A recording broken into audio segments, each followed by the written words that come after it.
นะโมตัสสะภะคะวะโตอะระหะโตสัมมาสัมพุทธัสสะนะโมตัสสะภะคะวะโตอะระหะโตสัมมาสัมพุทธัสสะนะโมตัสสะภะคะวะโตอะระหะโตสัมมาสัมพุทธัสสะเอวะเมสุตังเอกังสัมมยังภะคะวาสาวติยังวิหารันติเสตวันเนอนันถาปิณฑิกสาลาเมผัวสาธโวดุลาสัพพุริสาทั้งหลายพุทโธอันว่าพระพุทธเจ้าตนประเสริฐก็อยู่สำราญเสตวันเนในป่าเสตวนาอลามามีจตุอริยบททั้งสี่เสตวันเนในป่าเสตพลมหาวิหารอลาเมอนาถาบิณฑิกสามหาเศรษฐีอันปดาเครื่องสักการบูชาปัตถาคตาอันใดตัดพญาเถิงสัพพโยตัญญาณการเป็นภาควันเคารพย้ำแยงผูดสัตว์ในอุจักบุญและป่าภาคก็เทศนา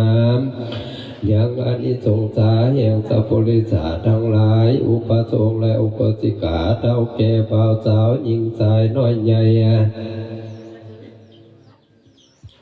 อิทธิว่าผู้หญิงก็ดีผู้ลิโสว่าผู้ชายก็ดีทาลิโทว่าคนทุกข์ให้ขินใจก็ดีพาโลว่าคนใบก็ดีมหัทโนว่าคนผู้มั่งมีเป็นดีก็ดีศรัทธายะสัมปันโนอันประกอบไปด้วยศรัทธายินดีปีติมาโน้มสักส่วนกันกระทำกุศลบุญทั้งหลาย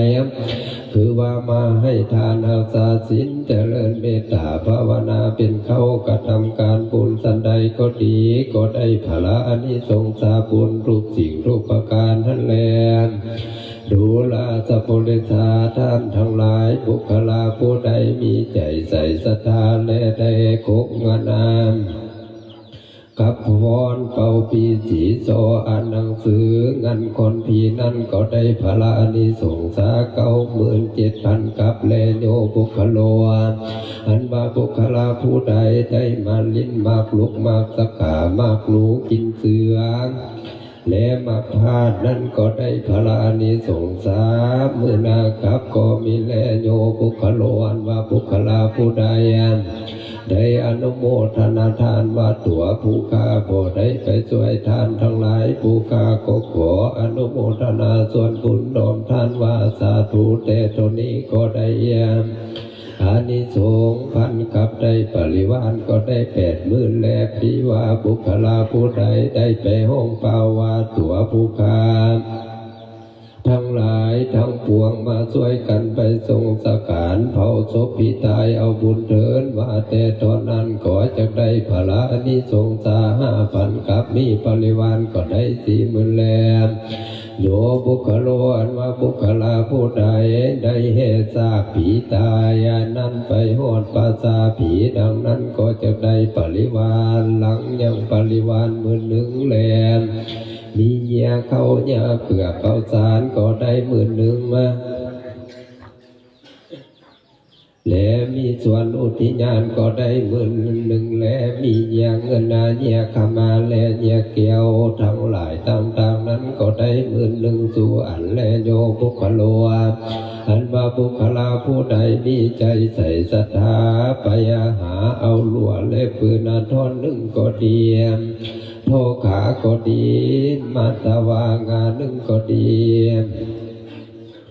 มาเผาผีนั้นให้หมดบแล้วกันว่าตายไปก็ได้เสวยพระอานิสงสาก็ได้30,000กับแลโยบุคโลอันว่าบุคลาผู้ใดได้เที่ยวไปในกลางป่าและเห็นกระดูกผีตายแต่เก่าก็ดีตายใหม่ก็ดีเอาไปเผาเสียดังนั้นก็จะได้อานิสงสาพละบุญ8,000กับมีปริวานก็ได้20,000แลโยบุคโลอันว่าบุคลาผู้ใดคันว่าเห็นผีตายไหลน้ำมามีใจใส่ศรัทธาสักส่วนกันเอามาเลิกทราบทรงสักการแล้วกระทำบุญอุทิศจัดน้ำไม้ทานทรงส่วนบุญไปหาผู้ตายนั้นคันว่าจุติตายจากมนุษย์โลกเมืองคนแล้ว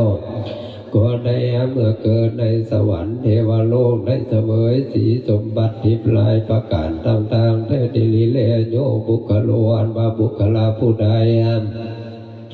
และได้เผาผีพี่น้องแม่ป้านาอาก็ได้อานิสงสาภลบุญ40,000กับมีปริวารก็ได้40,000แลบุคลาผู้ใดและได้เผาผีพ่อแม่ปู่ย่าตานายและสังฆเจ้ากับทั้งสมณเณรผู้มีศีลดังนั้นก็จะได้อานิสงสาภลบุญแสนกับมีปริวารก็ได้100,000แลโยบุคโลอันว่าบุคลาทั้งหลายทั้งหญิงชายก็ดีคือว่าผัวเผาผีเมียเมียเผาผีผัวก็จะได้พละอานิสงสาภลบุญ5,000กับมีปริวารก็ได้1,000แลบุคลาผู้ใดแลได้เผากาลา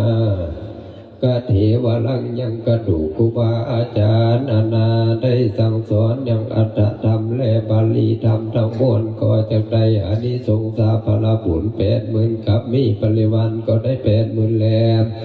บุคลาผู้ใดและได้ไปนิมนต์พระสงฆ์มาให้บุญและบังสกุณาผีตายดังนั้นก็จะได้อานิสงสาภลบุญ20,000กับมีปริวารก็ได้40,000และสัมมาสัมพุทเทนะอันว่าพระพุทธเจ้าเทศิตางก็เทศนายังอานิสงสาภลบุญเนี่ยบุคลายิ่งชายอันได้เผาซากคนตายก็บรบวนและดุลาสัพพุริสาท่านทั้งหลาย